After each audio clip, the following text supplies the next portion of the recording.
At my sister's graduation, my parents thanked her for never needing therapy while looking straight at me. My sister laughed until my therapist walked in.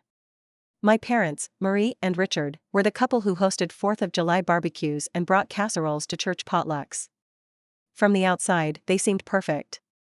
My mom worked at the high school office, my dad was a structural engineer who often talked about bridges like they were people. We had 2 daughters, me and Mallory, and a golden retriever named Clove. But inside our house? It was different. I've always been the emotional one.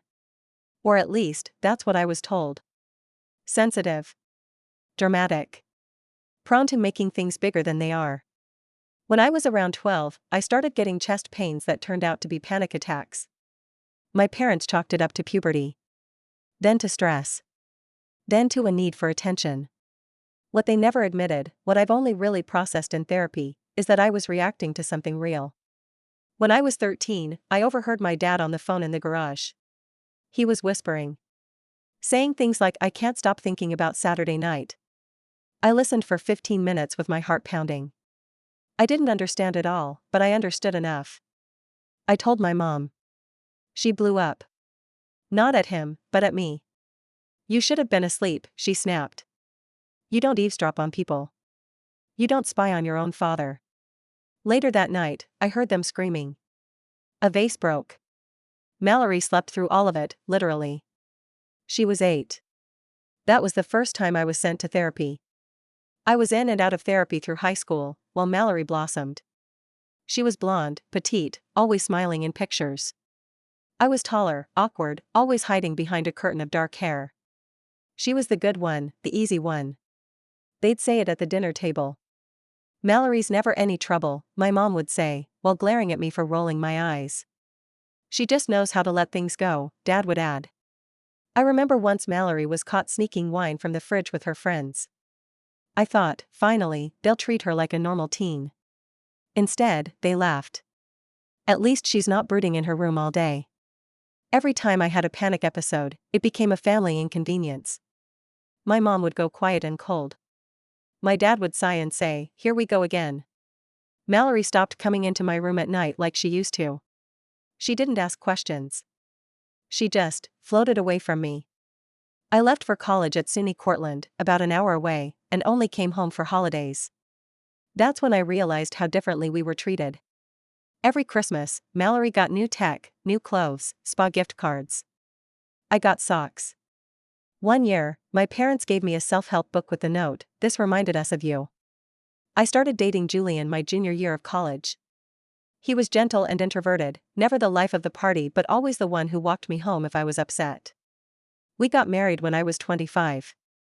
My parents met him twice before the wedding and then barely acknowledged him after.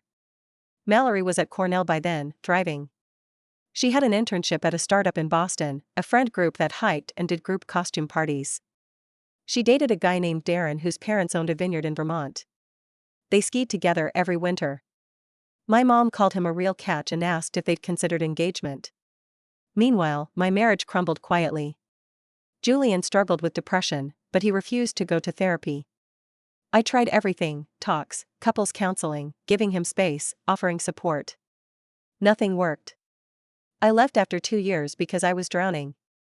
When I told my mom, she looked disappointed, not sad, but annoyed. "I just thought maybe this time you'd get it right," she said. I didn't even know what it was.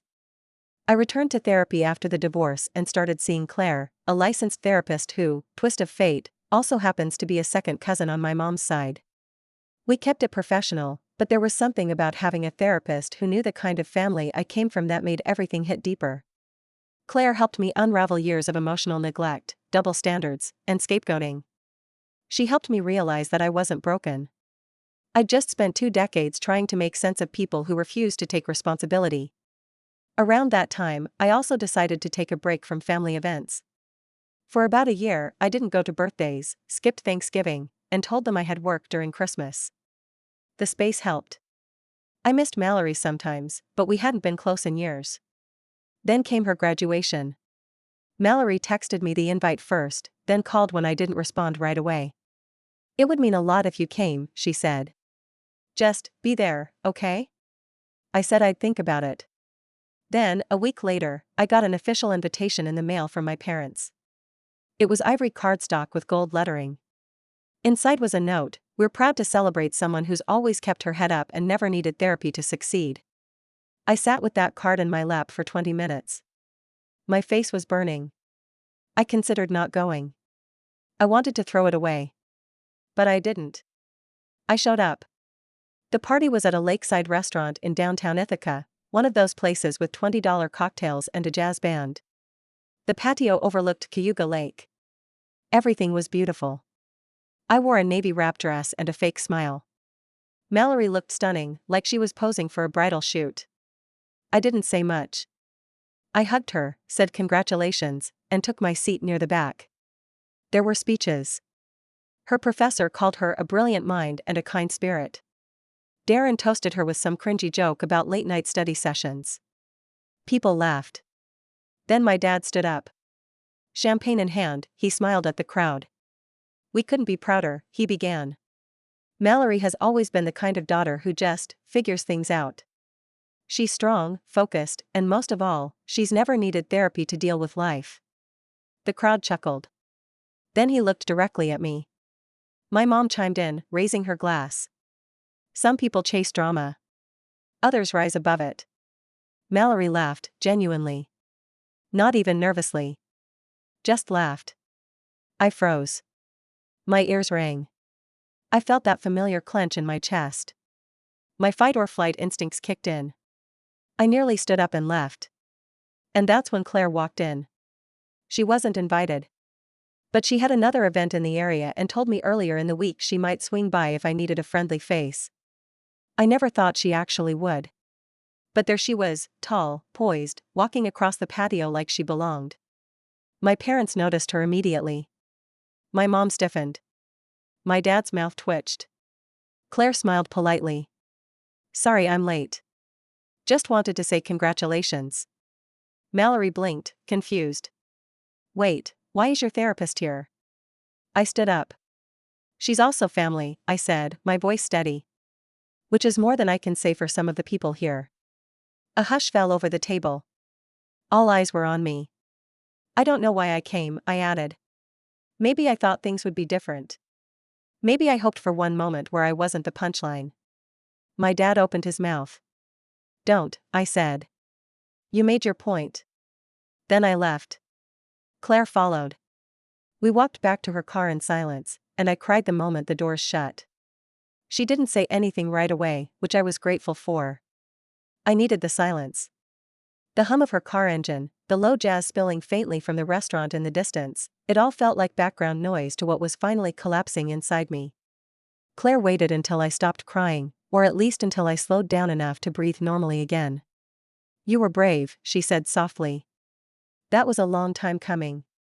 I just nodded. I didn't want praise. I didn't even want to be told I did the right thing. I wanted to feel like I hadn't just burned a bridge that was already cracked at the foundation. But I knew, deep down, I had. She offered to drive me home, and I didn't refuse. On the way, she didn't talk like my therapist. She was just Claire, the cousin who used to come to our backyard cookouts in jean shorts and eat all the popsicles. She asked if I wanted to go somewhere else, ice cream, maybe, or just a walk, but I told her I was tired. And I was. So tired, in a way that sleeping alone wouldn't fix. When I got inside my apartment, I sat on the edge of my couch and stared at my phone. 12 missed calls. 1 from Mallory. 2 from Mom. 9 from Dad. And a barrage of texts. I didn't open them. Instead, I pulled out my notebook. The one Claire gave me when we started therapy. I hadn't used it in months, but the weight of it felt good in my hands now. I wrote, I finally said it. After all this time. I said it, and the world didn't end. I walked out, and no one chased me. I don't think they ever will. I don't think they know how. Then I put the notebook down and cried again. Not because I was sad. Not entirely. It was more like a dam breaking inside me. A wave of grief, relief, and disbelief all rolled into one. The next few days were a blur. I muted the group chat. Blocked my dad's number. Told Claire I needed a few days before our next session. I didn't go to work. I just existed. On Tuesday, Mallory emailed me. Not a text, not a call, an email. Formal subject line, about the party. The body was short, Alina, I didn't know they were going to say that. I laughed because I was nervous, not because I agreed. I know things have been bad between us, and maybe I didn't want to admit how bad. I'm sorry if I made it worse. I don't know what to say, really. Just that I see it now. I stared at it for a long time. Was it real? Was she genuinely trying to connect? Or was it guilt because the optics were bad? Mallory had always been a master at keeping things smooth. Clean. Palatable. She never confronted anything. She once said during high school, "I hate drama," like it was a moral virtue. And for the longest time I was her evidence of what not to be. But the email felt different. Not perfect. Not trying to spin things. Just honest. I didn't respond. I wasn't ready. But I didn't delete it either. 2 weeks passed. No word from my parents. Mallory emailed again. A longer message this time. I've been thinking about when we were little, and how I always followed you around. Do you remember the time you taught me how to braid my hair because mom didn't have time? I do.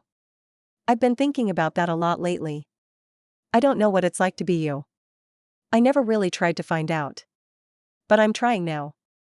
If you ever want to talk, I'll listen. Really. No judgment, no sides. That time, I cried again. Not from pain, but from something closer to hope. I still didn't reply. Not because I didn't believe her, but because I didn't know what I wanted to say. I wasn't used to Mallory reaching out like that.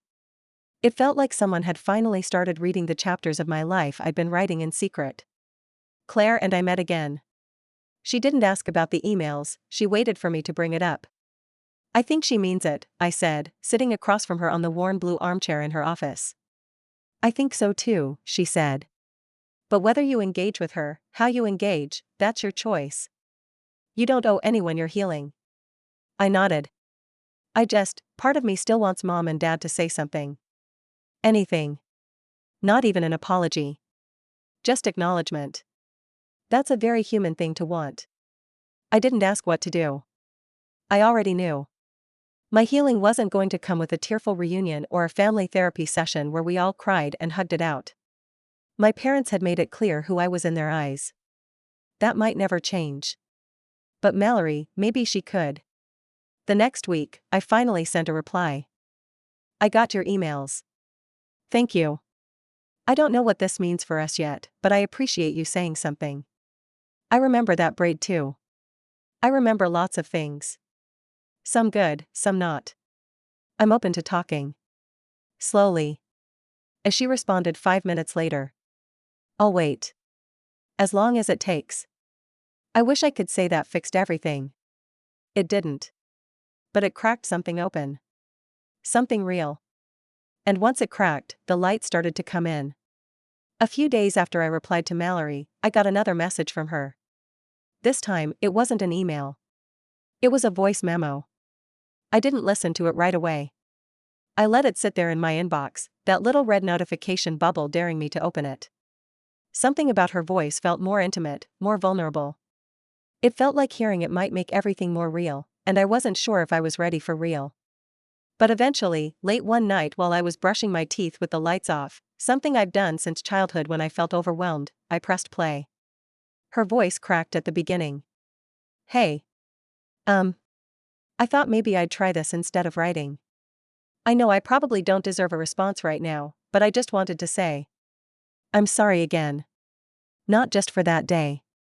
But for a lot of things. For being silent when I should have spoken up. For laughing when I didn't understand what was being laughed at. For making you feel alone. I don't have a good excuse. I was scared. And I think I didn't want to believe mom and dad were, well, capable of doing what they did to you. Because then I'd have to look at how I benefited from it. She paused for a moment. I heard her breathing. Then she continued. I don't know what our relationship looks like now. I don't know if we can fix anything. But I want to try. Even if that means just sitting with the ugly stuff first. I can do that. I want to do that. She ended with a quiet, "I love you." I sat on the floor for a long time after that. I didn't cry. I didn't smile. I just sat, letting it settle. Letting the weight of her words move through me. That weekend, I called her. I almost hung up before the first ring finished. But I didn't. She answered on the second. "Alina?" Her voice was soft, tentative. "Yeah," I said. "Hi." There was a beat of silence, and then she said, "Thank you." We talked for 42 minutes. It wasn't a dramatic reconciliation. It was quiet. Careful. There were a lot of pauses. A lot of me saying I don't know and her saying that's okay. She asked if I wanted to talk about the graduation party, and I told her not yet. Instead, we talked about other things. How work was going. How she was looking at jobs in Chicago. How Darren's family was not exactly thrilled that she wasn't joining their winery business after graduation. I told her about a new teacher I was mentoring at school who reminded me of myself at 22, nervous, overly prepared, desperate to be liked. And somewhere between talking about lesson plans and how bad the weather had been that week, I felt something shift. Not forgiveness. Not healing. But possibility. I didn't hear from my parents. I assumed they were still seething or pretending nothing had happened, which was more their style. I imagined my mom telling her book club that I caused a scene and my dad reciting his favorite line, "Some people just love to play the victim." The silence didn't hurt the way I expected. In some ways, it was a relief. But it also made me think about how much of my life had been shaped by chasing their approval. How many things I'd said or done because I wanted them to see me, just once, as enough. I talked to Claire about it the next week. "I don't know what I want from them anymore," I said. I thought it was an apology, but now I'm not sure I even believe they can give me one. She nodded. Sometimes the closure we need doesn't come from the people who hurt us. It comes from no longer needing them to validate what happened. I let that sit. Because I did know what happened. Even if they never admitted it. One afternoon, about 3 weeks after the party, I got a package in the mail. No return address. Just my name on a white label, neat block letters. I opened it carefully. Inside was a small velvet box. And inside that, a gold locket. It was old. I recognized it immediately. My grandmother's. I remembered seeing it in Mom's jewelry box when I was little, always off limits. I had asked once if I could have it when I was older. She said it would go to someone responsible. I never brought it up again. There was a note. "I thought maybe it was time you had this. Love, Mallory." I held the locket in my hand for a long time. It was heavier than I remembered. I opened it and found a photo tucked inside, me and Mallory on the trampoline in our backyard, both of us mid-laugh, our hair wild, our arms tangled around each other. I didn't know she had that photo. I didn't know she remembered that day. In the weeks that followed, we talked more. Not every day, but enough. We started texting casually, memes, funny childhood memories, TikToks that reminded us of our old neighbor's cat. One night, she sent me a message at 1:07 a.m. "Do you think if we'd been born into a different family, we would have been close?" I stared at it for a minute before responding. I think we were close. Until we weren't. And I think that wasn't really our fault. She replied a few seconds later. "I miss us." That hit me harder than I expected. Because I missed us, too. I missed the version of Mallory who used to sneak Pop-Tarts into my room after bedtime. The one who cried when my hamster died and made me a little cardboard gravestone.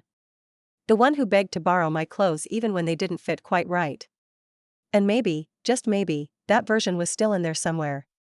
Maybe both of us had just been surviving in a house where love came with conditions, and the only way to stay safe was to stay quiet. A few days later, I got a letter. Not an email.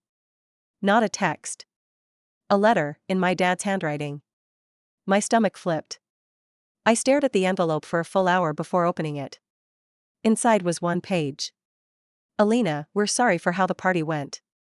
That wasn't the time or place to say what we said. I'm not going to pretend we've always handled things right. Maybe we haven't. But it's hard to see things clearly when emotions are involved. We never wanted you to feel like you were less. We didn't understand what you were going through. That's not an excuse, just a fact. I hope someday you'll come home. We'd like to talk. Dad, there was no signature from Mom. No mention of Claire. No real acknowledgement of what, exactly, had been done. Just vague gestures and softened language. I showed it to Claire at our next session. Do you think it's sincere? I asked. She was quiet for a moment. I think it's a step. Maybe a small one. But that doesn't mean you have to take one toward them. I nodded. And for the first time, I felt like I was the one with the choice. Mallory called that night. She asked if I got the letter. I did. Are you okay? I think so, I said. I think I'm figuring it out. She didn't push. She just stayed on the line with me while we both scrolled through Instagram silently. It was one of the most comforting conversations we'd had in years. I don't know what comes next. I don't know if I'll see my parents again anytime soon, or if I even want to. I don't know what my relationship with Mallory will look like in a year. But I know this, for the first time in a long time, I'm not playing a role. I'm not hiding. I'm not swallowing words to keep the peace. I'm just being. And it feels like a beginning. 2 months passed. Mallory and I kept in touch. Regular calls, sometimes lighthearted, sometimes heavy. It wasn't always easy. We had to unlearn a lot of patterns, especially the part where she defaulted to defending our parents and I defaulted to expecting betrayal. But we were trying, together, and for once it didn't feel like I was trying alone. My parents, on the other hand, had gone quiet again after that letter. No follow-up. No call.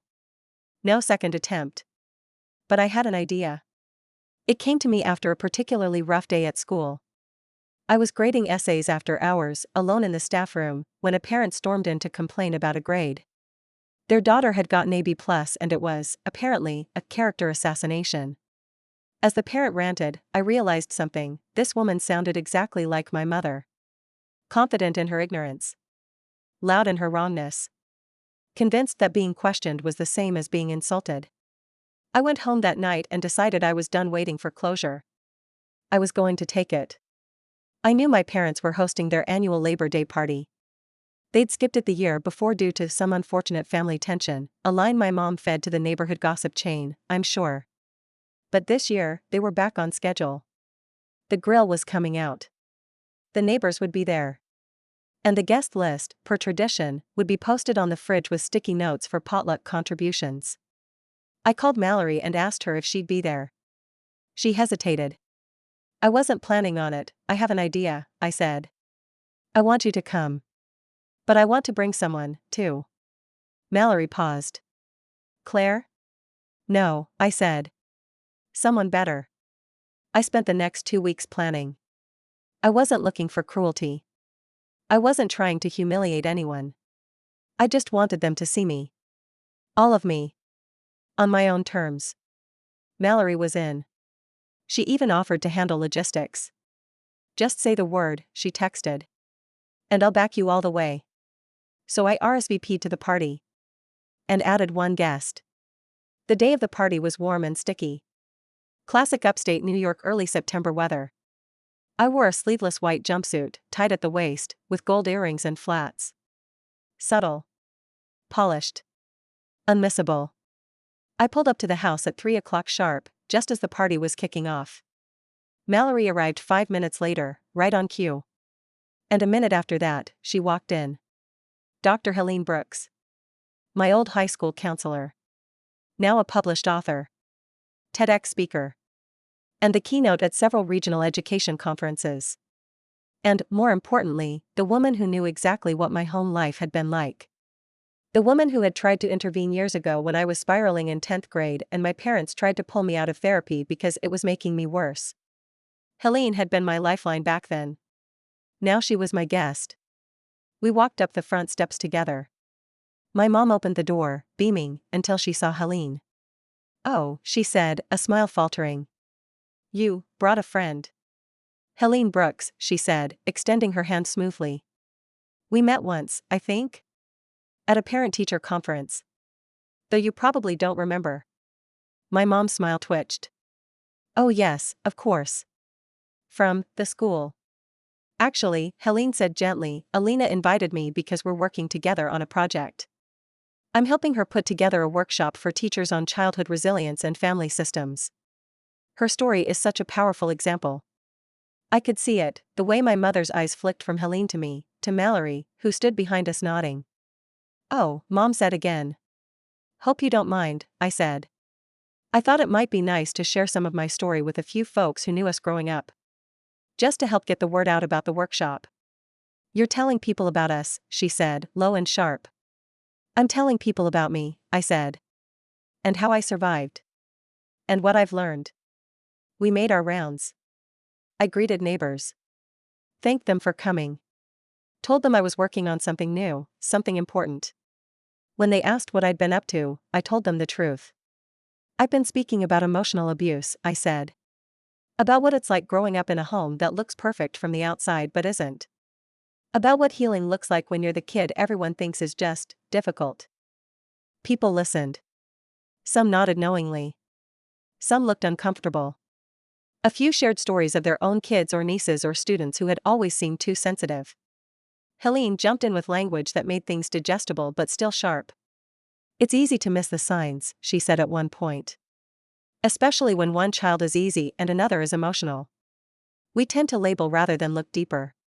My dad came over halfway through and pulled me aside. What are you doing? He asked, voice low. I smiled. I'm being myself. That's all. This isn't the time or the place. You've said that before, I said. At the graduation. At every holiday dinner where you told me to keep my voice down. At every moment when I asked for honesty and you called it disrespect. He stepped back. He didn't have a rebuttal. The moment that really sealed it? When Mallory stood up to give a toast. She blinked her glass and cleared her throat. I know we're here to celebrate Labor Day, but I just want to take a minute to celebrate something else, she said. My sister. Heads turned. My parents stiffened. For a long time, I didn't really understand her. I believed things that were easier to believe. I let other people tell me who she was. But this year, I've seen her more clearly than ever. And I just want to say I'm proud of her. For everything. For becoming someone who speaks the truth, even when it makes other people uncomfortable. She raised her glass. To Alina. There was a pause, and then people clapped. Real applause. Even my old piano teacher, Mrs. Kennard, whispered to me, I always knew you were the strong one. My mother didn't toast. She didn't smile. She didn't say a word. But that was okay. Because this wasn't about her anymore. After the party, Mallory and I sat in her car, windows rolled down, music playing softly. Well, she asked. I breathed in the late summer air. That felt good, I said. Revenge good? She teased. No. Better. It felt like I finally reclaimed something. She grinned. You made them squirm. And you didn't have to yell, or fight, or burn anything down. Just told the truth. She nodded. And I finally heard it. I haven't spoken to my parents since. They sent a terse email afterward, we don't appreciate being made into a spectacle. I didn't reply. They've lived their whole lives hiding behind perfection. If a little truth rattled their windows, maybe they should consider what their house is built on. I'm not angry anymore. I'm free. Mallory and I aren't pretending we're perfect. We're just two sisters who finally see each other clearly, and that's enough. My revenge was simple, I lived, I healed, and I told the truth. And they had to watch me do it.